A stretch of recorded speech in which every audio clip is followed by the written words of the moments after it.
বাণিজ্যিক সিনেমার নায়িকা হিসেবেই শুরু হয়েছিল পথ চলা। স্বপ্ন ছিল বড় পর্দাতেই নিজের শক্ত অবস্থান গড়ে তোলার, কিন্তু সময়ের সঙ্গে বদলে যায় পরিকল্পনা।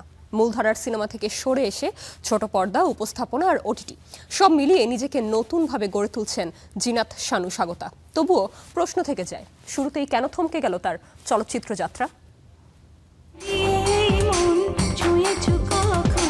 মডেলিং দিয়ে যাত্রা শুরু, এরপর অভিনয়ে নাম লেখান জিনাত শানু স্বাগতা।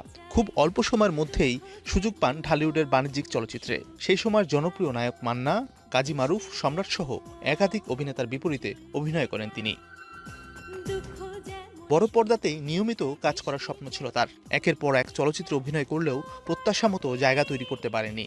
চলচ্চিত্র শিল্পের মন্দা, নতুন কাজের সংকট এবং মানসম্মত গল্পের অভাব সব মিলিয়ে ধীরে ধীরে মূলধারার সিনেমা থেকে দূরে সরে আসেন স্বাগতা। তখন তো অশ্লীল সিনেমার যুগ ছিল, যেটা নিয়ে মান্না ভাই ফাইট করছিলেন।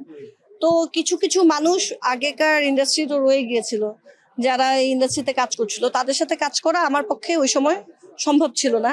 তবে অভিনয় থেমে থাকেনি। ছোট পর্দার নাটক, টেলিফিল্ম, উপস্থাপনা এবং সাম্প্রতিক সময়ে ওটিটি প্ল্যাটফর্মের বিভিন্ন কাজেও নিয়মিত দেখা যাচ্ছে তাকে। চরিত্র নির্ভর গল্পেই এখন বেশি আগ্রহ তার। গ্ল্যামারের চেয়ে অভিনয় দক্ষতা প্রমাণ করাকেই বেশি গুরুত্ব দেন এই অভিনেত্রী। স্বাগতার ক্যারিয়ারের অন্যতম আলোচিত সিনেমা শত্রু খেলা।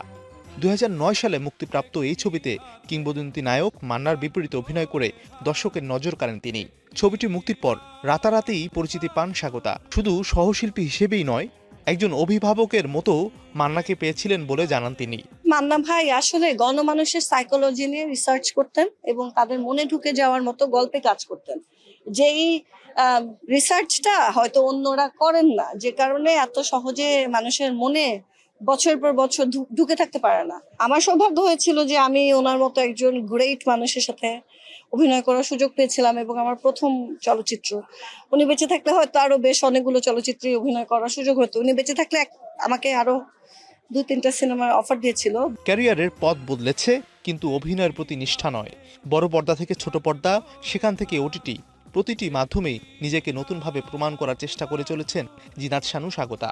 দর্শকদের প্রত্যাশা, সামনে আরও বৈচিত্র্যময় চরিত্রে দেখা যাবে এই অভিনেত্রীকে।